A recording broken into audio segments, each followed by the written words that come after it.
Face à face. Et aujourd'hui, André Berkoff, vous recevez donc Pierre Chaillot, statisticien, c'est pas facile à dire, auteur de Victimes des vaccins Covid-19, ce que révèlent les chiffres officiels aux éditions L'Artilleur. Oui, c'est pas facile à dire et c'est pas facile à compter. En plus, les statistiques. Pierre Chaillot, bonjour. Bonjour André Berkoff, merci de me recevoir. Écoutez, on est ravis de vous recevoir. D'ailleurs, on vous avait reçu déjà pour votre précédent livre, qui est un livre qui a fait d'ailleurs beaucoup de bruit, déjà. Et là, vous sortez aux éditions de l'Artilleur, Victimes des vaccins Covid-19, ce que révèlent les chiffres officiels. Alors, je voudrais revenir là-dessus parce que vous prenez vraiment des précautions, d'ailleurs, tout à fait louables, scientifiques, et vous dites voilà. Et je voudrais qu'on revienne parce que maintenant, ça va faire quoi? C'est plus de 5 ans. Le premier confinement, c'était en mars 2020. Si je ne me trompe.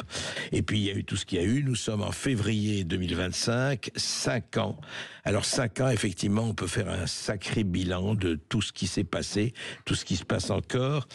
Et vraiment, on lit ce livre et on se dit, mais il y a des choses quand même, vous posez des questions, vous montrez par les chiffres, vous avez étudié ça, et vous avez étudié en statisticien, vous voyez, je fais comme mot, et pas en tant que modélisateur.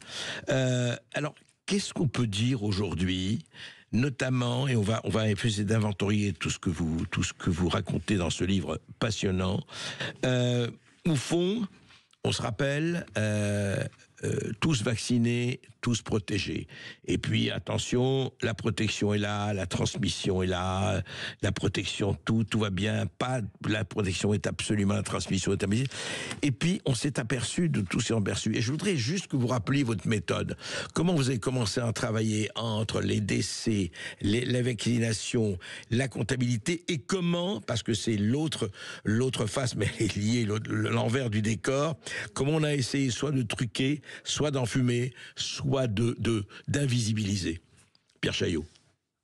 Alors, j'ai commencé mes travaux en tant que statisticien en m'intéressant à cette crise et en suivant de près l'évolution des décès en France depuis 2020. Pourquoi? Parce que les décès sont quelque chose qui statistiquement est assez fiable. Un décès, c'est une personne qui va être enregistrée à l'état civil, ça fait l'objet d'une déclaration, et donc ça, on sait les compter, on en est sûr. C'est probablement pas parfait, il y a quelques trous dans la raquette, mais si on veut faire des statistiques, on n'a pas besoin que ce soit à l'unité près, mais c'est suffisamment fiable pour pouvoir en parler. Oui. Donc moi, j'ai démarré là-dessus. Et dans cette crise... À partir de quand vous avez commencé à démarrer quand, en fait, à peu près? Février 2020. D'accord, oui. Donc il y a 5 ans, tout de suite, oui. Voilà, il y a 5 ans tout de suite, parce que dès février 2020, rappelez-vous, André Berkoff, l'ensemble des médias ne parlaient que de ce nouveau virus tueur qui allait ravager l'humanité et qui avait démarré à faire des ravages en Chine. Et quand on était en février 2020, les médias annonçaient que c'était l'hécatombe en Chine parce qu'il y avait 1500 morts en un mois. 1500 morts en un mois sur un pays de 1,5 milliard d'habitants, sachant que nous, en France, on a 2500 morts tous les jours. Voilà. Donc, j'ai commencé par faire des statistiques de démographie juste pour rappeler que si on avait 1500 morts en un mois en Chine, ça voulait dire qu'il se passait rien, absolument rien de visible en termes statistiques. Voilà. Et juste, je pense que ce qui manque au public, ce sont les ordres de grandeur. Ouais. Et on a poursuivi dans cette espèce de délire après le confinement de façon... Mais quand vous dites, pardon, Pierre Chaillot, pour être très bien clair, quand on disait 1500 morts en Chine, c'était 1500 morts répertoriés Covid ou pas du tout? Oui, répertorié Covid, mais comme il doit décéder quelque chose comme 80 000 personnes tous les jours en Chine, répertorier des gens comme Covid au milieu de cette masse de 80 000, c'est tous les jours, c'est pas difficile. Bien sûr. Donc, voilà, donc en termes d'ordre de grandeur, si on veut dire qu'il se passe quelque chose de grave, il faut annoncer un chiffre qui est inhabituel par rapport à ce qu'on voit d'habitude. C'est ça. Et de la même manière, lorsque on a Monsieur Salomon, qui était DGS, qui racontait tous les jours à la télévision, aujourd'hui 300 morts du Covid, mais qu'est-ce que c'est quand on a 2500 morts dans la journée? C'est 300 morts de quoi? De plus? Donc c'était des chiffres qui n'avaient rien à voir. Si on avait un tant soit peu d'ordre de grandeur en tête, à aucun moment on ne pouvait avoir peur. Et c'était vraiment C'est là qu'on vous avez parlé d'enfumage. C'est là où, voilà, en tordant et en donnant aux gens une espèce d'histoire à raconter sur la base de chiffres, on parvient à raconter n'importe quoi. Ouais, c'est ça, et c'est terrible parce que on dit toujours, les chiffres, eux, ne mentent pas. Sauf que ça dépend comment on considère les chiffres, comment on les envisage. Parce qu'on dit toujours, oui, mais attendez, il y a des chiffres. On entend ça du matin au soir dans les médias ailleurs. Oui, mais quels chiffres et comment vous les comptabilisez? C'est ça le problème. C'est exactement ça le problème. Et mon premier travail, ça a été de comptabiliser notamment les décès qu'il y a eu sur toute l'année 2020. Combien de gens sont décédés, à quelle période sont décédés, à quel âge, pour constater que le résultat était extrêmement loin de la psychose qui a voulu être entretenue et qu'au final, sur l'année 2020, il y a un peu plus de morts que les années précédentes, qui sont des années de très faible mortalité, et que les périodes où décèdent les gens, ça ne peut pas correspondre à un nouveau virus tueur qui ravagerait l'humanité et qui serait quand même temps de se poser des questions des effets néfastes qu'ont eu certaines des mesures publiques qui ont été mises en place, notamment les confinements stricts, l'abandon des soins, le recours à du palliatif en lieu et place des médicaments habituels, etc., etc. Donc c'est de là que je suis parti, et donc je pars des données qui sont les plus fiables possibles, comme les données de décès, avant de commencer à réfléchir à la suite. Alors, vous êtes parti de là, justement, et vous avez constaté tout de suite, enfin très vite, en tout cas en travaillant là-dessus, sur des espèces de dysfonctions, on peut le dire, entre, par exemple, vous en parlez longuement dans votre livre, comment qualifiait-on, et ça c'était un des chapitres qui m'a vraiment frappé, ils étaient tous à un moment donné morts du Covid. Quoi qu'il soit, ils arrivaient avec telle ou telle maladie, avec telle ou telle carence, et quand ils partaient, et c'était tous morts du Covid. C'est bien ça? Oui, il y a eu différentes phases. En mars-avril 2020, au tout début, quand il y a le confinement, là, il n'y a pas de généralisation de ce qui a été appelé les tests, qui est une deuxième phase. Mais en effet, vous savez, André Berkoff, les malades, c'est un flux. On est dans un grand pays de 67 millions d'habitants, et donc il faut considérer que tous les jours, il y a un très grand nombre de personnes, des milliers de personnes qui tombent malades. Bien sûr. Et tous les jours, il y a des personnes qui consultent des médecins, tous les jours, il y a des personnes qui vont à l'hôpital. Bon, et déjà, quand on brise ce flux de gens que l'on soigne en disant n'allez pas chez le médecin, n'allez à l'hôpital, ça va avoir des impacts sur la survie des gens, notamment. Quelle que soit la maladie. Non mais restez chez vous et prenez du Doliprane et n'appelez que quand vous êtes, non pas en dernière extrémité, mais quand ça va très mal. Voilà. Et quand tout ce flux de malades arrivant, qui arrivent à l'hôpital, on se dit, oulala, ce sont des symptômes qui peuvent être du Covid parce qu'il tousse, il a mal au crâne, il a de la fièvre, il a des nausées, il a des diarrhées, enfin n'importe quoi, et tout ça c'est Covid. Ça va faire un énorme flux de malades qu'on va étiqueter Covid. Et c'est ce qui arrive à partir de mars 2020. Donc où il y a un manque il y a pas de spécificité à cette maladie-là, et donc tout le monde peut être un malade Covid. Ouais. Et puis, il y a une deuxième phase post-panique après cette période-là, qui va être la phase des tests en population générale, où tout le monde va se tester tout le temps pour un oui ou pour un non, et on va avoir, en permanence, un grand nombre de gens qui va se retrouver étiquetés Covid, qu'il aille chez le médecin, à l'hôpital ou même pour n'importe quoi, et on va avoir un déferlement des fameux asymptomatiques Covid, puisque tout bien portant est un malade qui s'ignore, et il suffisait d'avoir un test positif pour être Covid. Donc on a eu les cancers Covid, les jambes cassées Covid, voilà, le pendu de Marseille Covid, voilà, on a eu toute une palanquée de choses différentes. Ouais. Et ça, cette deuxième phase-là, elle a été extrêmement importante dans le narratif et a permis de confondre ce qu'est un vrai malade d'un simple résultat de test. D'où les psalmodies à la télévision tous les soirs où on donnait le nombre de morts. Enfin, on a tous vu ça ça a duré quelques mois, etc. Et au fond, c'est-à-dire que, en fait, tout se passe comme si, Pierre Chailloux, corrigez-moi si je me trompe, on a dit voilà, il y a une pandémie, et au fond, il y a une extraordinaire montée de la mortalité, mais elle n'est pas celle qu'on pensait. Oui, tout à fait. Alors ça, c'est déjà il y a, comme je l'ai dit, toute la mortalité qui a été estampillée Covid, même s'il n'y avait pas forcément plus de morts que d'habitude, mais sur la base d'un test ou d'un soupçon, c'était Covid. Bon, au demeurant aussi, il y avait certains intérêts financiers pour les médecins à déclarer du Covid. Puis il y avait des protocoles spécifiques même pour la mise en bière Covid, donc tout était Covid. Et puis, attendez, voilà. pourquoi vous dites qu'il y avait un certain financier pour les médecins à déclarer le Covid? Lesquels, si on veut être précis? Bah, par exemple, en termes de consultation, il était plus intéressant d'avoir en consultation quelqu'un pour Covid que pour autre chose. Mhm. Et à l'hôpital, on avait aussi l'hôpital fonctionne par remboursement et lorsque, a posteriori, hein, Oui. l'hôpital voilà, est remboursé avec la tarification à l'acte et la tarification à l'acte pardon, d'un cas Covid rapporte beaucoup plus à l'hôpital que n'importe quelle autre maladie respiratoire, par exemple. Mais qui a Bon. décidé ça? Que la taxi... Non mais c'est vraiment intéressant parce que c'est aussi une des dimensions essentielles du problème, le conflit d'intérêts, vous en avez parlé, d'ailleurs vous en parlez. Qui décide que la tarification Covid doit être nettement supérieure aux autres? Ou qui a Alors, décidé ça? il y a deux aspects, hein. Déjà, pour pouvoir tarifer, il faut d'abord soit mis en place un code d'enregistrement Covid. Et ça fait D'accord. partie des nombreuses interrogations qui font que cette histoire de Covid-19 mérite d'être regardée un peu à la loupe.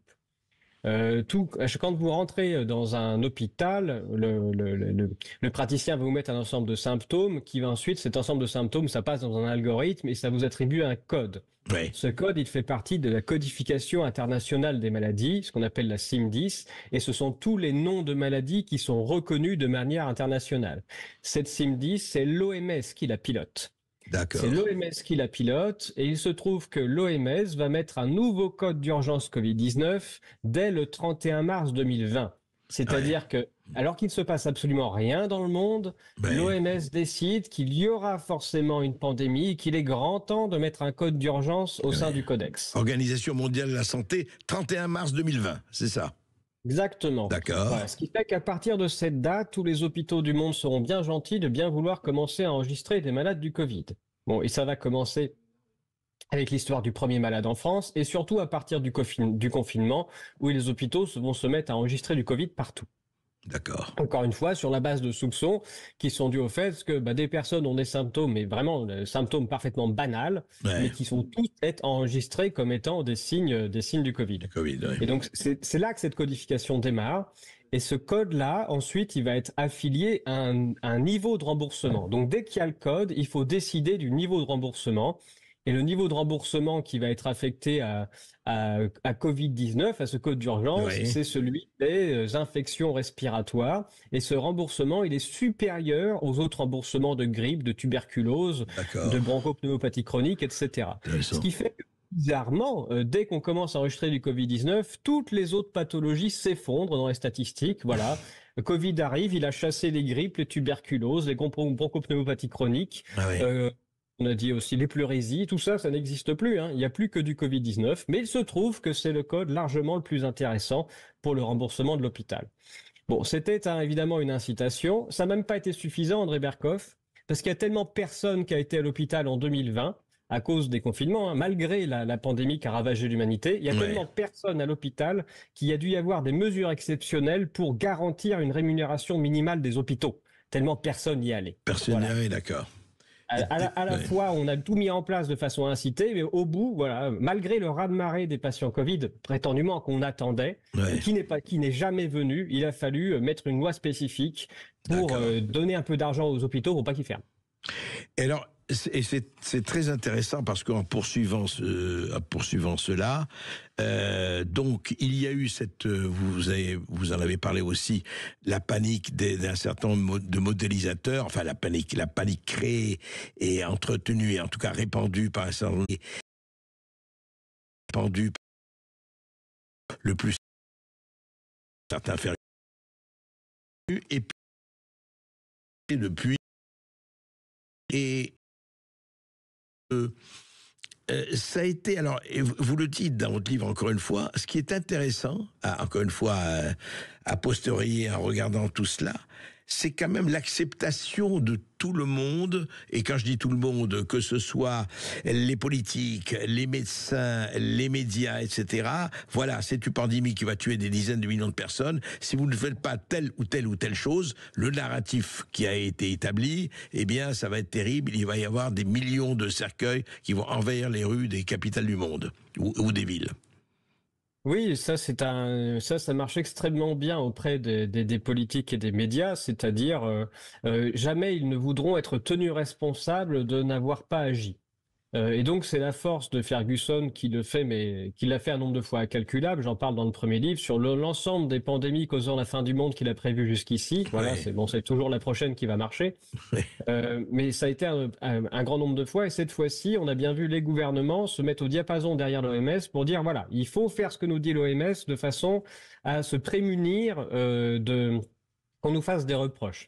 C'est d'ailleurs ce qui est des dossiers qui sont en train de sortir par des journalistes du Monde qui expliquent comment le gouvernement a mis en place un arsenal législatif dès le début, est intervenu de façon à sortir les parapluies le plus tôt possible. Mais je pense qu'il faut envisager que les gouvernements fonctionnent comme ça. On a des politiques dont le premier réflexe, c'est de toute façon de sortir les parapluies. Et oui, donc voilà, sûr. Quand on a un prêcheur de l'apocalypse qui arrive et qui dit tout le monde va mourir sauf si vous obéissez à ce que je dis, on sort les parapluies, on obéit. Si on veut être précis, André Berkoff, il faut rappeler que Ferguson avait dit de toute façon il y aura des centaines de millions de morts quoi que vous fassiez et peut-être qu'on sauvera un bout de l'humanité si vous obéissez. Et dans les faits, il ne s'est rien passé du tout. Donc, c'est-à-dire que même sa promesse d'apocalypse, quoi qu'on fasse, personne n'en a vu le jour, quoi. C'est clair. Et heureusement, On se retrouve juste, Pierre Chaillot, après une petite pause pour faire cet inventaire passionnant de ce qui s'est passé et de ce qui se passe encore, il faut le dire. Sud Radio Berkoff dans tous ses états. Le face-à-face. Victime des vaccins Covid-19, ce que révèlent les chiffres officiels, Pierre Chaillot, statisticien. Et justement, je voudrais qu'on aborde, vous l'aviez déjà abordé, mais vous le perfectionnez, vous allez plus loin encore dans ce livre, Pierre Chaillot. Je voudrais qu'on parle de ça a été quand même le moment le plus fort et qu'on dit la corrélation ou non-corrélation entre décès et vaccins. Il y a eu tout et le contraire de tout qui a été dit là-dessus, parce qu'il faut se rappeler, c'était que vous ne suivez pas le narratif dominant, eh bien vous allez mourir, en tout cas, on se rappelle un certain nombre de clips vidéo où vous allez empoisonner vos proches, votre famille, etc. On a vu ça, on a vu les clips à la télévision, on a vu les discours, etc.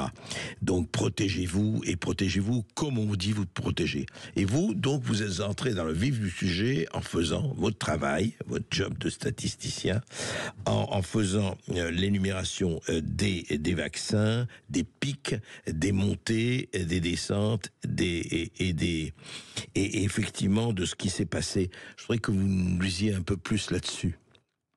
Oui, alors vous avez raison de rappeler sur le fait que les gouvernements, même très tard, ont dit la vaccination est efficace, il n'y a aucun problème. Le dernier en date, c'est Aurélien Rousseau, je crois, qui en octobre 2023 a dit il n'y a aucun effet secondaire des vaccins. Bon, alors qu'évidemment, c'est un sujet qui est parfaitement connu et qui est même admis maintenant, même du côté de la presse mainstream, on commence à dire qu'il y a quand même eu des effets indésirables, même parfois graves, de la vaccination. Bon, mais on a eu ce mantra-là. C'est pas la seule chose qui a été annoncée sur les vaccins. Vous l'avez dit, si jamais vous vaccinez pas, vous allez transmettre le virus tueur à votre voisin. Et grâce au vaccin, vous ne le ferez pas. Et ça, c'est très intéressant à regarder puisque jamais les laboratoires pharmaceutiques n'ont promis une telle chose. Jamais. Donc ça, c'est jamais. Oui, c'était, oui. Et donc, même sur ce qui est, oui, mais ça marche pas très bien, mais ça protège des formes graves, c'est pareil, les laboratoires pharmaceutiques n'ont pas fait cette promesse. Vous lisez les études de phase 3 de Pfizer, Moderna, la seule chose qu'ils disent, c'est grâce à nos vaccins où il y aura moins de tests positifs. Point. C'est la seule promesse réalisée par les laboratoires pharmaceutiques. Tout le reste est donc de l'affabulation, où on a des gens, des politiques, des scientifiques, je vais mettre des guillemets, des VRP, enfin voilà, tout le monde se transforme en VRP de la vaccination à inventer des propriétés qui n'existent pas. Voilà, on avait l'impression de recevoir, un peu comme on reçoit, vous savez, dans sa boîte aux lettres, des petits messages du vaudou du quartier qui vous prévient que ça permet de réparer sa voiture et de retrouver l'être aimé. On en était là. Avec ces fameux vaccins. Donc oui, il y a eu vraiment des promesses que certaines personnes ont faites sur la base de rien. Et donc à froid, en tant que statisticien, ce que j'ai fait, c'est que j'ai voulu vérifier que ces vaccins n'avaient pas d'impact ou quels étaient l'impact qu'ils pouvaient avoir sur la mortalité en général. Ouais. Et donc pour ce faire, j'ai téléchargé, récupéré toutes les données des décès qui sont disponibles de tous les pays européens, de toutes les semaines, par tranche d'âge. et j'ai comparé ces données de décès hebdomadaires par tranche d'âge, par pays, à la même chose que j'obtenais sur le nombre de doses de vaccins distribuées dans la population.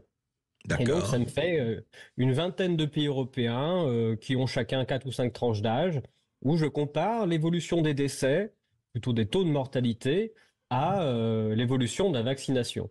Et je remarque, pas tout de suite parce qu'il faut que le temps que les données remontent, mais je remarque au bout d'un certain temps que bien après chaque campagne de vaccination, c'est-à-dire voilà, dans tel pays, on lance une campagne de vaccination pour telle tranche d'âge, et bien souvent on a fait des époques différentes pour les tranches d'âge.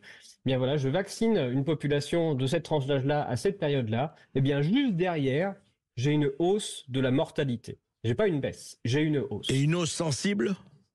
Une hausse suffisamment sensible pour être détectable. J'ai vraiment un pic de décès. Et je fais l'exercice, je me pose la question, est-ce que ce pic de décès suite à la vaccination, ça peut être dû au hasard? Donc là, je fais un calcul, hein, je me dis, voilà, imaginons que voilà, des pics de décès, ça existe, et que le hasard ferait peut-être que j'observe de temps en temps un pic de décès suite à la vaccination, et je me rends compte que ça marche beaucoup trop souvent pour être dû au hasard. Donc voilà, cet exercice-là, je le montre dans le livre. Il y a un lien entre les pics de décès et les pics de vaccination. Ce pic ne peut pas, ce lien ne peut pas être dû au hasard. Et il y a un chercheur belge qui s'appelle Patrick Meyer, qui travaille à l'université de Liège, qui fait un exercice similaire, mais pas tout à fait le même, où il prend les données de décès disponibles sur un site qui s'appelle Euromomo, les données de vaccination, et lui, il utilise une méthode de machine learning, ce qui correspond, si vous voulez, à donner à la machine les données et lui dire « dis-moi ce que ça raconte », voilà, pour simplifier. Et la machine lui dit immédiatement, bien, plus on vaccine les gens et plus ils meurent. Ce qui fait que Patrick Meyer va écrire un préprint pour dire voilà ce que je trouve, et il va le soumettre à relecture, mais directement il le met en ligne en disant en ma qualité de chercheur, j'ai fait le travail et je me dois de prévenir au maximum qu'il peut y avoir un problème et qu'il serait temps d'avoir un moratoire extrêmement rapide puisque les données sont trop alarmantes pour attendre une validation. Donc je veux alerter. Évidemment, il a subi une campagne de dénigrement extrêmement forte pour le faire taire, et ça n'a pas été le seul d'ailleurs. Mais voilà, on a pu travailler ensemble, je l'ai contacté, et il a rédigé un préprint avec nos deux méthodes, puisqu'elles sont séparées, c'est pas la même chose, mais elles donnent les mêmes conclusions, et on a réussi à se faire relire et publier dans le cadre d'un colloque international de bioinformatique et de biostatistique, pour voilà dire, relisez-nous, vérifiez nos calculs, les données sont publiques, elles sont justes, et voyez si nous racontons. Quand on vaccine, il y a des morts. Donc, et que ce n'est pas le fait du hasard, et que vous avez vu ça à travers des pays européens, pas tous, mais beaucoup de pays européens, vous avez vu que ce n'est pas le fait du hasard. Et aussi, vous reparlez de quelque chose dont nous avons déjà parlé, mais c'est très intéressant, c'est qu'au fond, vous parlez de cette période des 3 semaines, c'est-à-dire comment un certain nombre d'organismes ont calculé effectivement le fait de la mort due au Covid et entre vaccinés et non vaccinés. Mais auparavant, juste une question personnelle, Pierre Chaillot, parce que évidemment vous avez été... Est-ce que vous êtes anti-vax ? Est-ce que vous êtes par principe anti-vax, vous ? Personnellement. Je suis par principe, on va dire, anti-connerie. Donc, c'est-à-dire que avant de me décider si je suis pour ou contre de quelque chose, je préfère vérifier. Donc, je ne peux pas dire que je suis par principe anti-vax. En revanche, si pour des vaccinations, et même pas forcément que la Covid-19, on n'arrive pas à m'apporter de preuves que c'est sûr et efficace, dans ces cas-là, je ne vais pas acclamer sur tous les toits. Donc, si ça fait moi un anti-vax, c'est possible. Mais c'était quelque chose que j'applique à la totalité du monde qui m'entoure. Hein. Si on me promet monts et merveilles de quelque chose, je préfère d'abord vérifier qu'on a bien des preuves qui vont avec. Alors, en vérifiant, tout le monde à faire pareil. Oui, en vérifiant, et d'ailleurs vous le dites vous-même, vous n'êtes pas anti-vax par principe, mais là vous parlez surtout des vaccins des Covid-19, dus au Covid-19 spécifiquement, l'ARN messager et autres. Alors je reviens effectivement à ce délai et à la manière, c'est ça qui est le plus important, la manière dont tout ça a été calculé. Oui, alors avec les résultats que nous avons trouvés avec Patrick Meyer, on a montré qu'à chaque fois qu'on a une campagne de vaccination, on a une hausse de la mortalité de manière mécanique. Aussi, il convient de se poser la question comment toutes les études promues par les gouvernements, les médias ou des agences de vaccination ou laboratoires pharmaceutiques parviennent à rédiger des choses où la conclusion c'est la vaccination est sûre et efficace. Comment est-ce qu'on peut affirmer quelque chose comme ça avec des données, sachant que les données montrent que la mortalité augmente après la vaccination? Et c'est là qu'intervient ce que vous avez dit, c'est-à-dire le décalage des courbes. Ou pour rédiger des études pareilles, les scientifiques, et il faut mettre des guillemets, disent, les laboratoires pharmaceutiques disent que la vaccination est efficace seulement au bout de 3 semaines. Donc je prends la courbe de décès, je prends la courbe des vaccins, mais les vaccins, je vais les décaler de 3 semaines plus tard parce que il faut compter qu'à partir de là. Avant, on n'est pas vacciné. Ah oui, vous voulez dire que les effets des vaccins n'agissent qu'au bout de 3 semaines, disent-ils. Voilà, c'est ça. Et donc, si on a des vaccins, par exemple, qui entraînent une mortalité juste dans la semaine qui suit la vaccination, on va compte pas pouvoir. On compte pas. C'est pas compté. Puisqu'on a décalé la date des vaccins, et même dans leur modèle, ils vont voir ce pic de mortalité, mais qui dans leur modèle a lieu avant la vaccination. Donc ils disent, oh c'est fabuleux, notre vaccination a fait baisser la mortalité, puisque le pic de mortalité de la vaccination, il est avant. Et donc c'est grâce à ce stratagème qu'on a des études qui font croire qu'on a une efficacité vaccinale. C'est vraiment en décalant les courbes. Ils font tout un tas d'autres choses d'ailleurs parce que c'est même pas suffisant, mais ils commencent par là et ça c'est vraiment un problème. On va dire c'est presque tellement c'est enfantin et tellement c'est grossier que ça devrait prêter à sourire si seulement ça n'en traitait pas autant de malheurs. Et oui, parce que c'est ça, c'est tout le problème. On va continuer à en parler après cette toute petite pause.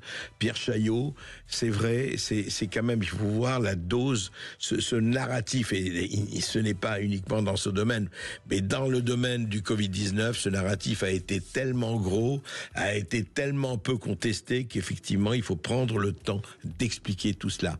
À tout de suite. Sud Radio Berkov dans tous ses états.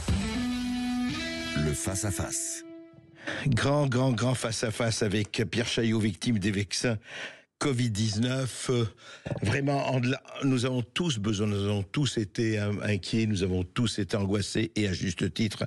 Et nous avons besoin non pas d'être rassurés, mais d'être lucides, de savoir ce qui se passe vraiment. Il ne s'agit pas de prendre parti, c'est pas noir et blanc, c'est compliqué, mais il y a beaucoup de choses qui se passent, et Pierre Chaillot en parle très bien. Il y a les conflits d'intérêts, il y a la politique, il y a le management par la peur, il y a le gouvernement par le chaos, il y a tout cela.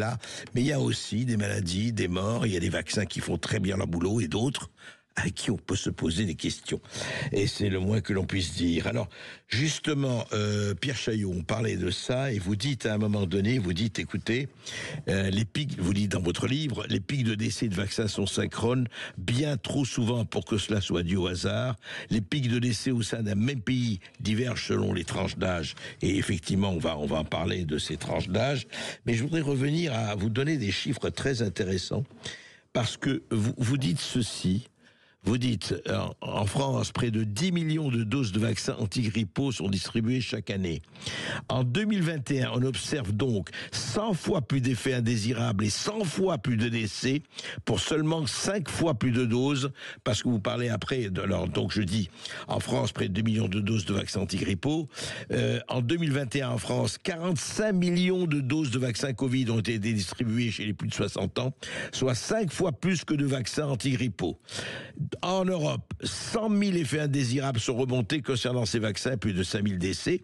Et donc, je répète, parce qu'il faut bien être précis, en 2021, on observe donc 100 fois plus d'effets indésirables et 100 fois plus de décès pour seulement 5 fois plus de doses, entre les doses de vaccins antigrippaux et les doses de vaccins Covid. C'est un signal colossal.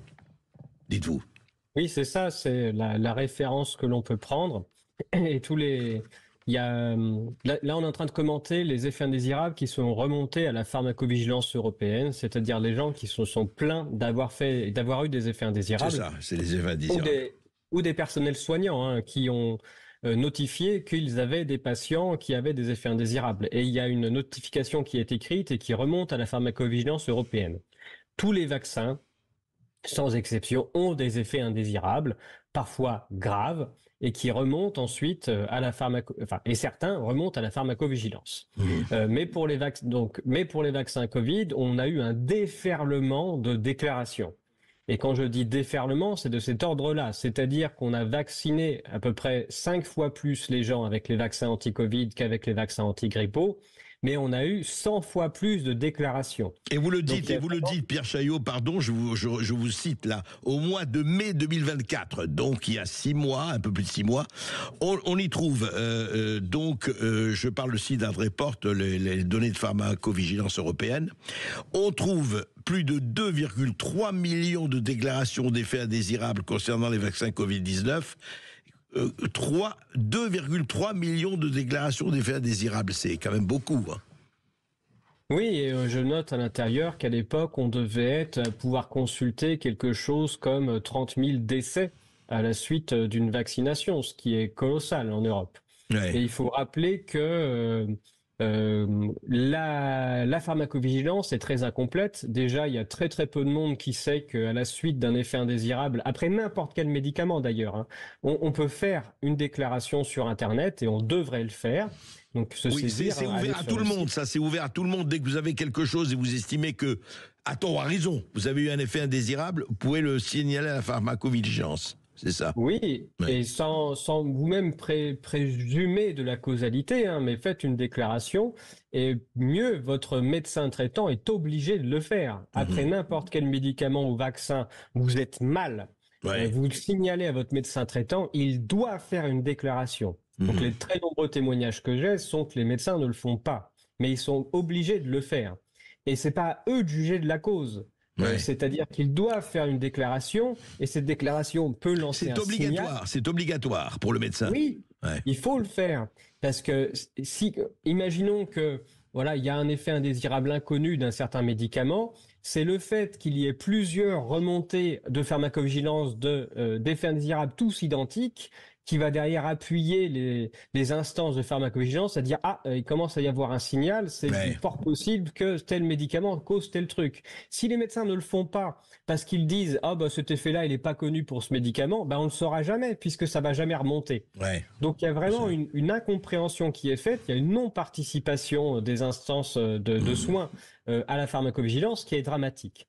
C'est tellement connu que même les industriels du médicament disent que quand il y a des effets indésirables qui remontent, ils sont parfaitement conscients que c'est extrêmement rare et que personne ne le fait. Et selon eux, selon les industriels du médicament, pour connaître le vrai nombre d'effets indésirables, on prend le nombre de ceux déclarés et on fait x10.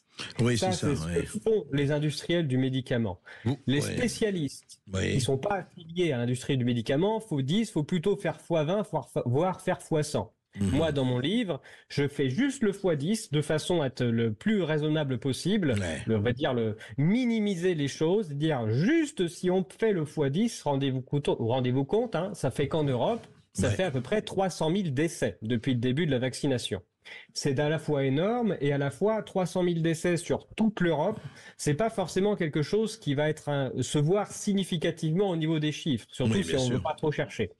On est 400 millions d'Européens. On a 600 000 morts par an. Oui, on est 400 millions d'Européens. Bien sûr, c'est ça qui. Mais c'est quelque chose d'ailleurs de tout à fait étonnant, la manière dont on utilise les chiffres et les statistiques et dont pour corroborer son narratif. Nous avons Richard de Toulouse. Bonjour Richard. Oui, bonjour à vous. Bonjour Richard. Vous êtes ingénieur, vous nous appelez de Toulouse. Oui. Et moi-même, j'ai essayé de faire des statistiques pour voir un peu l'évolution de la mortalité, qui en fait aussi, on est dans une période particulière où on a les baby boomers qui font monter naturellement le taux de mortalité.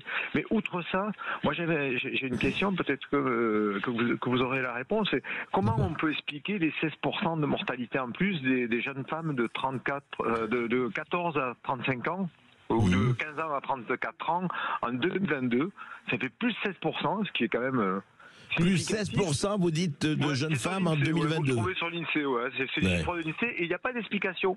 À part le fait que la personne qui a écrit un petit article dessus, un commentaire, il essaie de dire que c'est pas le vaccin, mais en fait, quand vous lisez entre les lignes, on pourrait croire que il dit l'inverse.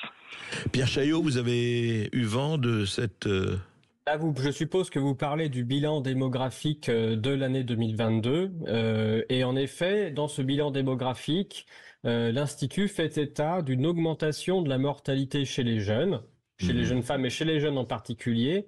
Et ce papier, il est intéressant puisqu'il dit, pour les années précédentes, on dit que les morts qui en trop, c'est forcément le Covid-19. Et regardez, on voit des chiffres qui correspondent. Et pour 2022, il n'y a plus de morts du Covid-19, pourtant il y a tout autant de morts qu'avant. Donc là, de quoi sont-ils morts? On ne sait pas. Certainement pas du vaccin, évidemment, mais on ne sait pas. Et donc, il y a deux remarques générales. La première, c'est que si à partir de 2022, on a tout autant de morts et qu'on ne compte plus du Covid, ça veut juste dire qu'il n'y a aucun rapport entre les morts Covid et la hausse de mortalité. Et on voit l'incohérence à partir de 2022, puisque comme on arrête de tester les gens, on arrête d'attribuer du Covid à tout et à n'importe qui. Ouais. Donc ça remet en question toutes les conclusions qu'il y avait eu sur 2020 et 2021.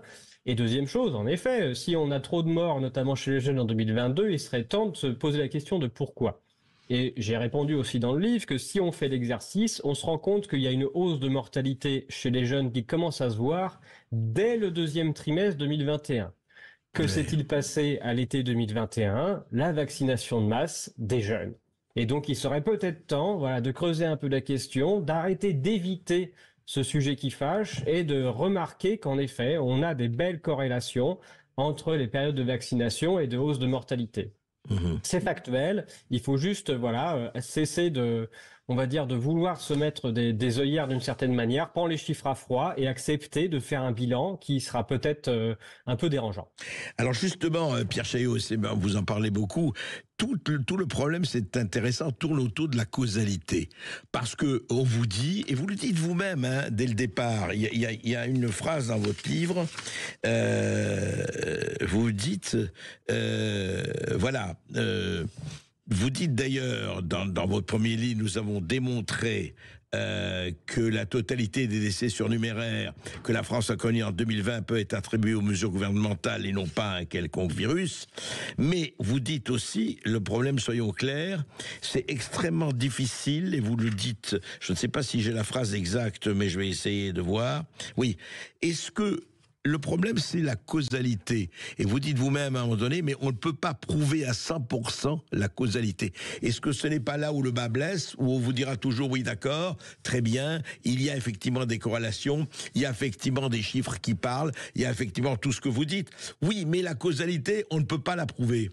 Et est-ce que ce n'est pas là où le bas blesse et où il y a toujours une espèce d'interrogation dont chacun, en fonction de ses intérêts ou de ses convictions, interprète comme il a envie de l'interpréter? Vous venez d'expliquer la totale impunité de l'industrie pharmaceutique vis-à-vis de ses propres produits. C'est-à-dire que, d'ailleurs, j'explique au début du livre les protections légales qui existent envers l'industrie pharmaceutique. Quand vous achetez une machine à laver, André Verkoff, et qu'elle ne fonctionne pas, vous pouvez vous retourner vers votre vendeur. Ça, c'est le droit du consommateur. Et éventuellement, votre vendeur peut se retourner contre le fabricant. Il y a même aujourd'hui des garanties fabricants. Si elle ne fonctionne pas, vous appelez directement le fabricant qui vous la remplace. Ça, c'est le régime général de la protection du consommateur. Mais il y a une petite ligne supplémentaire qui a été rajoutée exprès pour l'industrie pharmaceutique, qui est que si jamais vous avez un problème avec un médicament, vous devez prouver en tant que victime ou en tant que témoin de la victime, que c'est bien le médicament qui a créé l'effet indésirable. Vous êtes même obligé de prouver que ce médicament est réputé créer cet effet indésirable. Voilà. Donc quand vous êtes le premier, c'est compliqué. C'est à vous d'apporter, vous victime ou vous témoin, d'apporter la charge de la preuve. Tout à fait. Donc de dépenser des centaines de milliers d'euros pour mettre en place une étude avec cohorte dans un laboratoire pharmaceutique, enfin, ça n'a aucun sens. Et donc, en effet, la loi a été faite pour protéger l'industrie. C'est même écrit dans la loi que c'est fait pour protéger les intérêts financiers de l'industrie de façon à garantir son progrès. C'est écrit dedans. Donc, il y a vraiment une protection légale qui fait que c'est extrêmement dur. Aujourd'hui, il y a certains moyens quand même de faire reconnaître des choses. Il faut trouver un expert qui va étudier votre dossier et qui va être capable d'en mettre son nom en tant qu'expert et d'attester que oui, il voit pas d'autre explication que le vaccin dans le cas du Covid-19 qui peut expliquer par exemple le décès d'un jeune en bonne santé de 24 ans. Enfin voilà. Et donc là, il faut trouver un expert qui se mouille. Évidemment, Andrei Berkov, la durée de vie dans l'industrie pharmaceutique et sa carrière de ce brave expert, elle est relativement limitée. Donc, il y a un certain nombre de freins aussi qui empêchent la bonne reconnaissance de ces effets indésirables, surtout dans le fonctionnement actuel. Oui, et c'est un vrai problème. Dernière petite pause. Et nous allons continuer pour voir effectivement ce qu'il faut faire, où sont les trous dans la raquette, où l'on peut effectivement, pour un certain nombre de gens, et Dieu sait s'il y en a eu, voilà, comment on peut corriger ces effets sans tomber dans l'opacité du noir et blanc. Le face-à-face. Eh oui, d'un côté on dit investir comporte le risque de perdre son capital. Là on dit effectivement le vaccin. Alors qu'est-ce qu'il en est à la fin de votre livre? Et vous dites ça parce que vous avez vu en ce moment, vous avez entendu, vous avez sûrement tout de suite étudié Pierre Chaillot, qu'on dit attention, il y a une nouvelle pandémie qui se prépare. Je ne sais pas, ce sera un nouveau Covid ou autre chose. En tout cas, les bruits courent, ils continuent de courir. Et vous dites ceci, vous dites, cependant, même s'il est vital de faire prendre conscience à la population du danger de ces injections, vous parliez effectivement des vaccins, il semble déraisonnable de passer d'une panique à une autre en voulant lancer de grands dépistages d'effets indésirables invisibles. Le malade asymptotique Covid est le même délire paranoïaque que le malade asymptotique vacciné. La vaccination anti-Covid était une roulette russe. Vous ajoutez avec un barillet énorme, ne l'oublions pas. Et pour les très nombreuses personnes qui ont passé l'épreuve sans dégâts, le meilleur conseil à leur donner est tout simplement arrêter de jouer. Effectivement, parce qu'il faut le dire aussi, et on en avait parlé, il y a des milliards de personnes qui ont pris des vaccins, et il n'y a pas, et heureusement, et merci, des milliards de morts.